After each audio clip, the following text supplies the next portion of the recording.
WKU. Bonjour à tous, vous êtes sur WKU, je suis Scott Merton et je suis avec mon compère One Eye. Alors, comme vous en doutez, la situation là est un peu horrible. On prend un peu de temps pour vous tenir au courant de ce qui s'est passé. Comment ça va, One Eye? Ta cheville va un peu mieux? Ouais, c'est un peu enflé, je douille un peu, mais bon, disons que j'ai préféré laisser les antalgiques pour notre ami policier blessé. Alors on vous avoue que la situation est pas super facile, hein. Si on n'a pas communiqué plus tôt dans la journée, c'est parce qu'on a été plutôt occupé. En fait, on va dire que ça souffle beaucoup. On a des fenêtres qu'on lâchait. On a eu une big inondation en bas. Du coup là, c'est un peu la galère. On a été obligés tous de se retrancher en haut et surtout on a perdu le taré, quoi. Oui, enfin il a profité de l'inondation qu'on le détache pour se casser. On a donc Fred a refilé, donc c'est le nom du taré, Fred, hein, on l'a appris dans la journée, a réussi à refiler un coup dans la gueule à Jesus, qui le flic, hein, vous suivez jusqu'ici, qui en gros, bon ça va, rien de grave, mais bon il a été un peu sonné et le gars s'est cassé. Enfin moi je le prends plutôt bien, hein, franchement, plus avoir ce taré dans les pattes, qu'il aille se noyer dehors, ça me va très bien. Hein. Ouais, enfin apparemment c'est vrai qu'il y a de l'eau un peu partout. Alors comme on vous le disait, on est un peu en hauteur pour pouvoir bien diffuser, mais globalement je suis quand même pas rassuré parce que il peut être un peu n'importe où et on a été avec lui toute la journée et c'est vrai qu'il fait peur, il est complètement délirant. Il nous explique que c'est le fils de l'orage, que c'est lui qui a déclenché la tempête. Bon moi j'ai été voir jeter un coup d'œil dehors. Bon, on voit pas très très loin, j'admets, hein, mais je pense que il a dû se casser. Je sais pas ce qu'il allait faire. Franchement, je préfère être loin de ce genre de taré. Je m'en porte beaucoup mieux. Hein. Ouais, enfin, en tout cas, du coup, on a passé toute la journée à colmater, à protéger un peu les installations. Là, on a notre groupe électrogène qui a failli prendre l'eau. On a dû le monter sur des briques autant que possible, et c'est pas léger comme merde.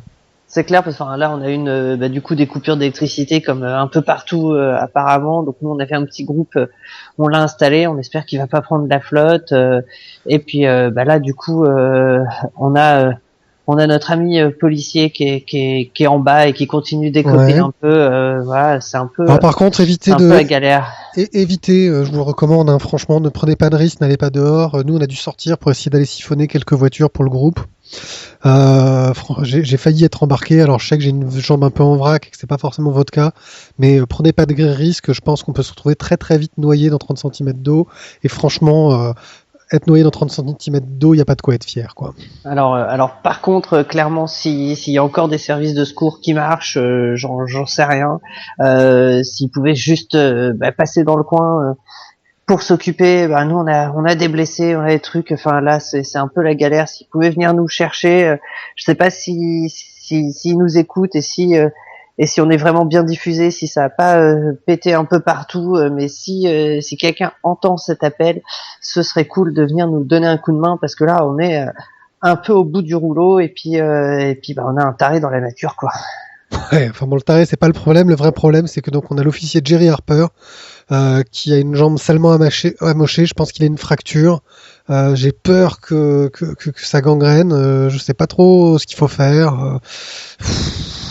En plus, il y a de la flotte partout. C'est un peu la merde, quoi. C'est un peu la merde. On a de la chance d'être à l'étage au niveau du studio, mais on n'est pas sûr qu'on puisse tenir encore longtemps si l'orage se calme pas. Voilà. Bon, on va peut-être se passer un petit morceau de musique pour essayer de se détendre, hein, parce que mon petit Scott, t'as l'air d'être encore un peu stressé. Hein. C'est stressé et puis on n'a pas beaucoup dormi, quoi. Donc voilà. Mais j'imagine que c'est à peu près la merde partout comme ça. Donc voilà. Et puis du coup, on va vous passer un peu de musique pour vous détendre aussi, vous, parce qu'on est aussi un peu là pour ça. Ça s'appelle Small Apocalypse Song par Chapter 9 et c'est parti de suite là maintenant. Ouais, pour vous. There's no time to speed, just slow down, rest your feet, 'cause there's no need to worry, there's no need to hurry. I'm collecting painkillers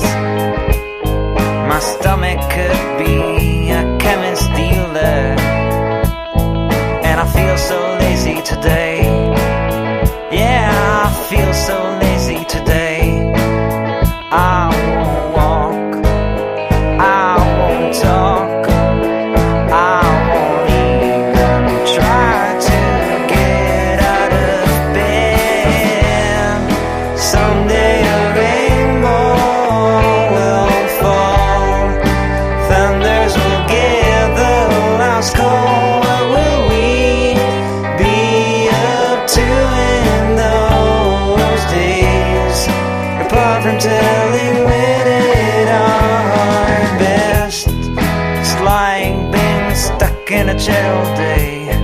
You feel your head is oh so gone away.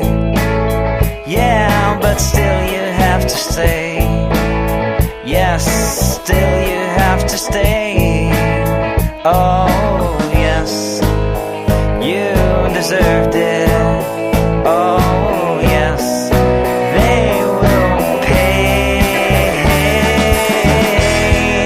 Someday a rainbow will fall. Thunders will give the last call. What will we lead up to in those days? Apart from telling when it our best.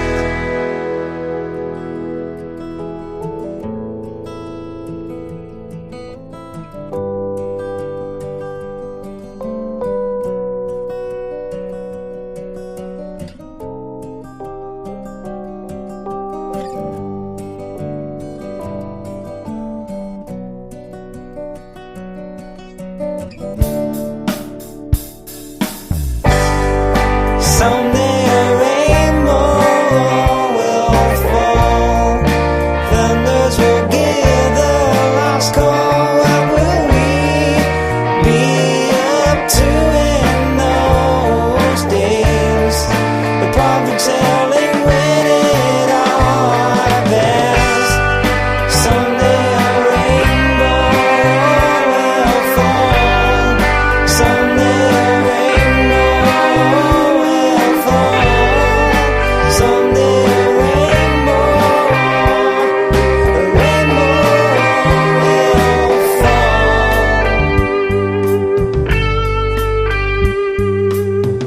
Vous êtes toujours sur WKUM, je suis William One-Eyed Eckhard, je suis toujours accompagné de mon ami Scott Merton.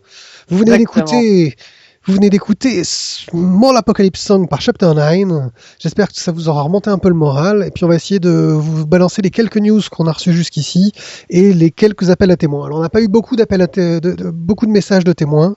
N'hésitez pas. On a toujours notre adresse wkhumington@gmail.com sur laquelle vous pouvez laisser vos messages vocaux. On transmettra toutes les infos qu'on peut. On va commencer par les news. On n'a pas lu vraiment de vrai flash info. Non, enfin, on a eu quelques dépêches quand même qu'on a réussi à glaner ça et là. Alors apparemment, les services de secours sont arrêtés un peu partout. Ils peuvent pas bouger à cause des inondations. On a entendu dire que Humington était sous les eaux et pareil pour Beach Bay, pareil un peu partout. Donc les routes sont coupées. Et du coup les secours sont plus là, donc les gens apparemment se débrouillent comme ils peuvent. Et on a aussi entendu dire que tout ce qui était réseau téléphonique avait un peu explosé en vol, quoi. Enfin, je sais pas toi. Enfin, nous, de toute façon, ici, on n'a plus de téléphone depuis quasiment le début, quoi. Voilà, donc nous, ce qu'on vous recommande, c'est toujours faire attention, colmater autant que possible vos fenêtres. Essayez, si vous avez la possibilité de le faire, de vous mettre à un étage. Et pas trop haut non plus, hein, la foudre continue de frapper. Et puis éviter les sorties et les opérations. En théorie, si vous bougez pas trop, l'orage va pas durer toute la vie, hein, donc ça devrait finir par aller mieux. C'est ça, c'est-à-dire que Humington News parle d'apocalypse, mais bon, enfin, ça reste une tempête. Ouais, enfin, les journalistes de la télé, tu sais ce que c'est, hein, dès qu'ils peuvent en faire des tonnes. Exactement. Pour faire le trending topic, c'est bon, quoi. Hein. Non, mais enfin, techniquement, on va s'en sortir, mais faites gaffe quand même. Voilà, parce que c'est quand même un peu la merde dehors, mais je pense que vous l'aviez remarqué. Donc on va vous passer un message qu'on a reçu sur notre répondeur, on vous le répète, notre répondeur wkhumington@gmail.com. Donc c'est Samuel qui nous a appelé pour nous dire qu'il avait perdu le contact avec son fils qui était avec sa babysitter en plein centre-ville de Humington. On vous passe le message de suite. Mais